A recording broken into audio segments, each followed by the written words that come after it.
नमस्कार, मैं हूं दिव्या और आप देख रहे हैं आंखें न्यूज 24। आइए सबसे पहले नजर डालते हैं आज के मुख्य समाचारों पर।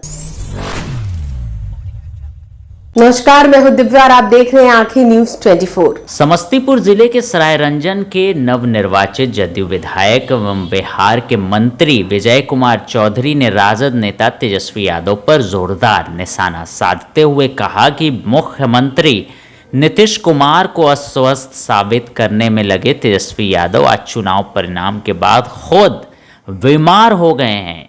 जी हां, दरअसल विजय कुमार चौधरी समस्तीपुर में अपने जीत का प्रमाण पत्र लेने पहुंचे थे, जिसके बाद उन्होंने मीडिया से बातचीत करते हुए कहा कि मुख्यमंत्री नीतीश कुमार पर कटाक्ष करने वालों को बिहार की जनता ने एनडीए को प्रचंड बहुमत देकर सबक सिखा दिया है। इस दौरान उन्होंने और क्या कुछ कहा है, सुनिए इस वीडियो में। लेकिन विपक्षी दल जिस तरह से नीतीश जी पर कटाक्ष करते थे, बीमार हो गए, अब सरकार नहीं चलाएंगे, उसका भी खामी। देखिए उस समय हम लोग इसी स्थिति की कल्पना करके कोई जवाब नहीं देते थे कि समय आएगा, उनको खुद जवाब मिल जाएगा और वो खुद शर्मिंदा होंगे, और आज वही स्थिति बन गई।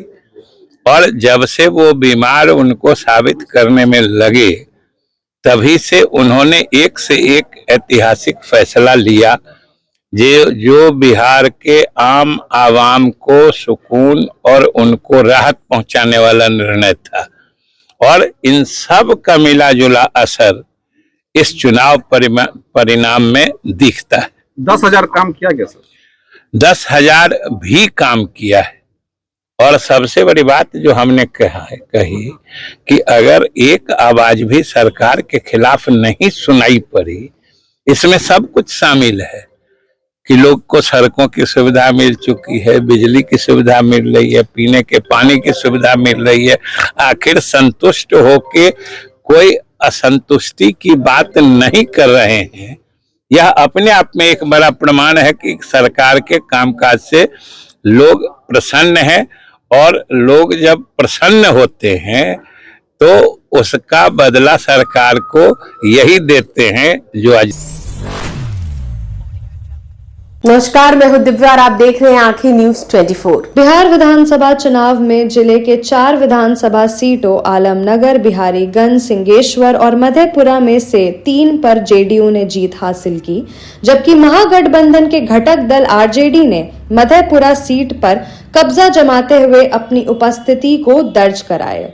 सुबह 8 बजे से शुरू हुई मतगणना देर शाम तक चली और अंतिम राउंड के बाद स्थिति पूरी तरह स्पष्ट हो गई।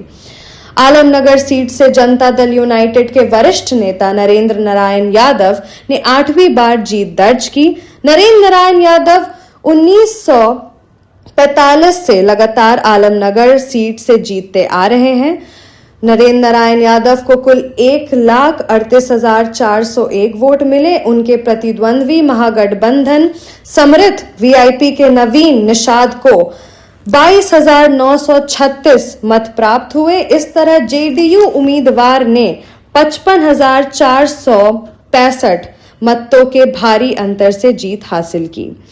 बिहारीगंज विधानसभा क्षेत्र में जेडीयू के निरंजन कुमार मेहता ने बढ़त बनाए रखते हुए 1,16,622 वोट हासिल किए। आरजेडी प्रत्याशी रेणु खुशवाहा को 85,000 मत मिले। यहां जेडीयू ने 21,622 वोटों के अंतर से जीत दर्ज की। शुरुआती राउंड से ही निरंजन मेहता आगे चल रहे थे और अंत तक उनकी बढ़त स्थिर रही। सिंहेश्वर विधानसभा का मुकाबला इस बार बेहद रोमांचक रहा। कई चरणों में दोनों उम्मीदवारों की बढ़त बदलती रही, लेकिन अंत में जेडीयू के रमेश ऋषिदेव ने 1,06,416 वोटों के साथ जीत दर्ज की। आरजेडी प्रत्याशी चंद्रहास चौपाल को 1,03,434 वोट मिले। जेडीयू ने यहां 2,982 मतों के बेहद करीबी अंतर से जीत पाई।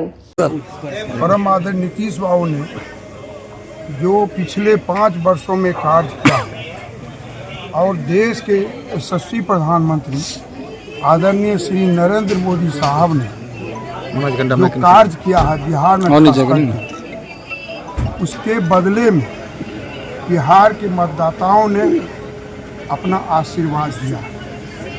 मैं एक साधारण व्यक्ति, साधारण किसान परिवार से आता हूँ और आलमनगर की महान जनता ने लगातार 8वीं बार मुझे बिहार विधानसभा में भेजने का काम किया है। इसके लिए मैं आलमनगर की महान जनता के चरण कदमों में मैं सर नवाता हूँ और जो एनडीए के साथी हैं सिंहेश्वर के महान जनता को मैं प्रणाम करता हूँ। और ये जो बहुमत हम लोगों को केवल सिंहेश्वर विधानसभा ने पूरे बिहार में जो मिला है, ये छुपा हुआ नहीं है। ये विकास पुत्र आदरणीय नीतीश कुमार जी और देश के प्रधानमंत्री नरेंद्र भाई मोदी जी का जो डबल इंजन का सरकार है, जो बिहार को गड्ढे से उठा के बिखरा हुआ बिहार, उजड़ा हुआ बिहार को ऊपर उठा के देश के पैमाने पर, देश के मानचित्र पर। नमस्कार, मैं हूं दिव्या और आप देख रहे हैं आंखें न्यूज 24। बिहार विधानसभा चुनाव के नतीजे सामने आ चुके हैं, जिसमें एनडीए को प्रचंड बहुमत मिली। दूसरी तरफ महागठबंधन 35 सीटों पर सिमट कर रह गई। अब इसके बाद केंद्रीय मंत्री चिराग पासवान ने प्रेस कॉन्फ्रेंस कर आरजेडी और तेजस्वी यादव पर निशाना साधा है। उन्होंने कहा कि देखिए, आरजेडी का जनादेश 2010 से ही समाप्त हो चुका है। 2010 का भी रिजल्ट आप उठाकर देख लीजिए, इसी तरह का रिजल्ट था, जिसमें आरजेडी को जनता ने सीधे तौर पे नकार दिया था। इस बार भी वही सारी चीज़ें आपको देखने को मिल रही हैं। इसके अलावा उन्होंने कहा कि वो तो नीतीश कुमार ने 1-2 बार उनके साथ दल बदला, जिसके कारण ऐसा हुआ कि वो सत्ता में रह पाए, नहीं तो उनका जनादेश 2010 से ही बिहार में समाप्त हो चुका है। आरजेडी का जनादेश अब बिहार में कहीं नहीं है। इसके अलावा सीएम बनने को लेकर उन्होंने कहा कि देखिए, नीतीश कुमार जी को ही मुख्यमंत्री बनना चाहिए। और उन्होंने क्या कुछ कहा है, सुनिए इस वीडियो में। राजद को भी उस वक्त बड़ी पार्टी चुनने का जनादेश नहीं था, क्योंकि उस वक्त एक डिवाइडेड एनडीए था। इसका लाभ परिस्थितिवश राजद को मिल गया था। पर उन आंकड़ों को देखकर, इतने विधायकों को देखकर, जिस तरीके से राजद अपने पुराने स्वरूप में, अहंकार में आ गया था, उस वक्त मैं बार बार ये कह रहा था कि ये अहंकार ही इनके पतन का कारण बनेगा, क्योंकि ये कभी समझ ही नहीं पाए कि एक बटे हुए एनडीए का लाभ आपको मिला है, जनता ने आपको नहीं स्वीकारा है। और आज वही चीज प्रमाणित हुई है। यही परिणाम 2020 में आते। और जनता दल और राष्ट्रीय जनता दल की अगर मैं बात करूं तो ये तो 2005 से 2010 से समाप्त है ये पार्टी। 2010 में जिस तरीके से एनडीए को प्रचंड बहुमत, एक ऐतिहासिक बहुमत मिला था, उसी वक्त राजद को अस्वीकार कर दिया गया था। और ये अस्वीकार 2005 में भी हो गया था। तो एक बार जब 90 के जंगल राज के बाद, उन 15 सालों के शासन के बाद जनता ने राजद को अस्वीकार करने का काम किया, बिहार की जनता ने कभी उन्हें दोबारा स्वीकार नहीं किया। अब उसके बाद से परिस्थितियां बनती गई। 2010 में जनता ने एक स्पष्ट जनादेश दे दिया कि भैया, राष्ट्रीय जनता दल जंगल राज वाला नेतृत्व तो हमें नहीं चाहिए। पर 2015 में परिस्थितिवश पुनः उन्हें मौका मिला। मुख्यमंत्री नीतीश कुमार जी के उनके साथ जाने की वजह से उन्हें लाभ हुआ। और 2020 आते आते तक जिस तरीके से एनडीए में बिखरा हुआ, अगर 2015 का भी एनडीए वैसा ही रहता जैसे आज है, तो भी लोगों के खाता खोलना मुश्किल होता। 2020 में भी आज जैसे हम लोग हैं वैसे ही रहते, तो उन लोगों के लिए दहाई का आंकड़ा पार करना मुश्किल होता। और 2025 ने तो प्रमाणित कर ही दिया भैया। इतना बुरा हर्ष, कई लोग सोचते हैं कि और कहते हैं कि भैया ये तो कल्पना भी नहीं की थी। बिल्कुल कल्पना की थी, मैंने कल्पना की थी। और मैं बार बार आप लोगों से बातचीत के दौरान इस बात को मैं कहता रहा था, और मैं कह रहा था कि भैया अगर हम लोग। समाचारों में वक्त हो चला एक छोटे से अंतराल का। पटना में कई वर्षों से शिक्षा में अहम योगदान दे रहा है Gyansthali high school Alamganj Patna city, जहां 10वीं और 12वीं की बोर्ड परीक्षा में 100% अंक प्राप्त कर रहे हैं बच्चे।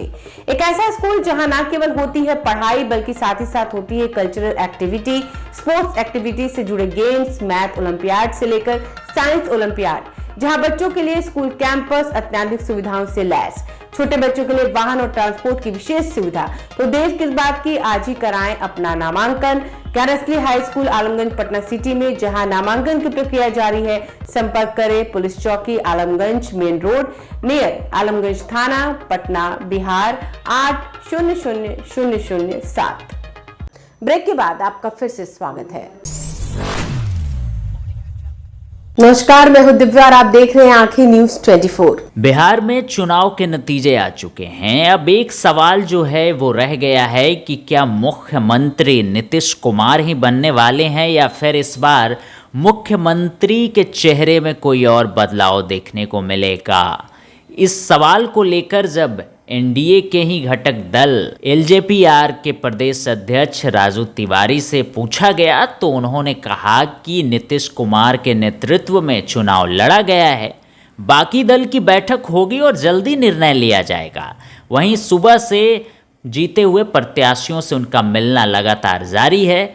प्रत्याशियों का मिलने का जो सिलसिला है वो थम नहीं रहा है और उन्होंने क्या कुछ कहा है, सुनिए इस वीडियो में। इस जीत को अच्छा देख रहे हैं भाई, एनडीए की सरकार बन रही है और जैसा कि हम लोग पहले से कह रहे थे कि विपक्ष को नेता प्रतिपक्ष बनने लायक का बहुमत नहीं मिलेगा, थोड़ी सी एक सीट से चूक हुई, अब वही हुआ। बिहार के लोगों ने जो काम है हर तबके के लिए, महिला के लिए, बुजुर्ग के लिए, नौजवान के लिए, दिव्यांग, सबके काम के लिए उस पर काम किया है। सरकार ने तो काम किया, उसका बेवजह में मतदान किया है। अरे भाई ये तो पहले से हम लोग कहते, देखिए अब आप इस समय बात नहीं है, हमारे नेता पहले भी कह चुके हैं कि हम जो है अपना नीतीश कुमार जी के नेतृत्व में इस बार चुनाव लड़े हैं। अब बाद में अब नमस्कार, मैं हूं दिव्या और आप देख रहे हैं आंखें न्यूज 24। बिहार में एनडीए की प्रचंड जीत के बाद बीजेपी में जश्न का माहौल है और इसका सिलसिला लगातार जारी है। जीत के बाद दिलीप जायसवाल ने पीएम मोदी और सीएम नीतीश कुमार का आभार जताया है। उन्होंने कहा कि अमित शाह ने बिहार चुनाव में जीत का मंत्र दिया। एनडीए के नेतृत्व को लेकर तेजस्वी यादव को चिंता करने की भी जरूरत नहीं है, हमारा केंद्रीय नेतृत्व सब कुछ तय कर लेगा, 2 दिनों में सब तय हो जाएगा। कल सभी जिलों में मतदाताओं को धन्यवाद देंगे।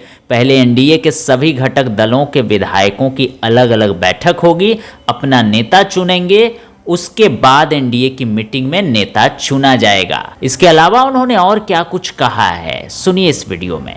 दुनिया के सर्वाधिक लोकप्रिय नेता और भारत के यशस्वी प्रधानमंत्री श्री नरेंद्र मोदी जी की लोकप्रियता और मोदी की गारंटी पर आज देश और बिहार ने विश्वास किया है और इस विक्ट्री के पीछे सबसे बड़ी ताकत आदरणीय श्री नरेंद्र मोदी जी का बिहार के लोगों के साथ जो प्यार और विकास के लिए जो उन्होंने खजाना खोला, बिहार की जनता नरेंद्र मोदी की गारंटी पर विश्वास करती है।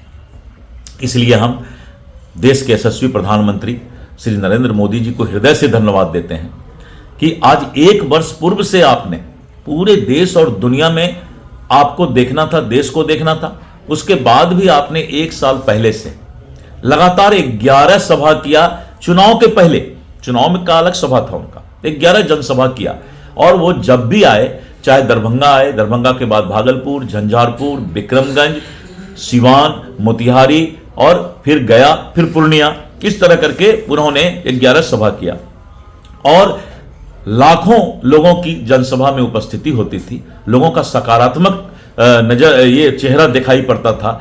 तो मोदी जी को बहुत मैं धन्यवाद देता हूं और विशेष करके अपने गृह मंत्री भारत सरकार, जो हमारे पूर्व राष्ट्रीय अध्यक्ष श्री अमित शाह जी ने चुनाव के पहले 5 सभा उन्होंने हमारे कार्यकर्ताओं के साथ बैठक किया 5 जोन में, और जो उन्होंने मंत्र दिया, चुनावी मंत्र दिया और कार्यकर्ताओं ने उसको बूथ तक पहुंचाने का काम किया। तो अमित शाह जी, जिनको चाणक्य भी राजनीति का माना जाता है, और अमित शाह जी ने जो मंत्र दिया वो मंत्र बूथ पर बहुत अच्छा काम आ गया, कार्यकर्ता सेना तैयार हो गया। इसी के लिए हम श्री अमित शाह जी को भी धन्यवाद देते हैं कि आपने चुनौती को अवसर में बदलने का काम किया। अभी पहले कल तक हम लोग जो है धन्यवाद मतदाता प्रत्येक विधानसभा और जिला में जो है कार्यक्रम करेंगे, सभी मतदाताओं को धन्यवाद देंगे। उसके बाद जो है पांचों दल अपना अलग अलग जो है बैठ करके अपना नेता का चयन करेंगे और फिर एनडीए एक साथ बैठ करके और केंद्रीय नेतृत्व की उपस्थिति में जो है फिर विधायक दल के जो एनडीए के विधायक दल के नेता है उनका चयन करेगा। यही एक संवैधानिक प्रक्रिया होता है और इसके बाद जो है शपथ ग्रहण समारोह का तिथि तय किया जाए। अगर आपने अभी तक हमारे चैनल को सब्सक्राइब नहीं किया है तो हमारे चैनल को जल्द से जल्द सब्सक्राइब करें, लाइक करें और शेयर करें। देश और दुनिया की तमाम खबरों को देखने के लिए लगातार देखते रहें आंखें न्यूज़ 24।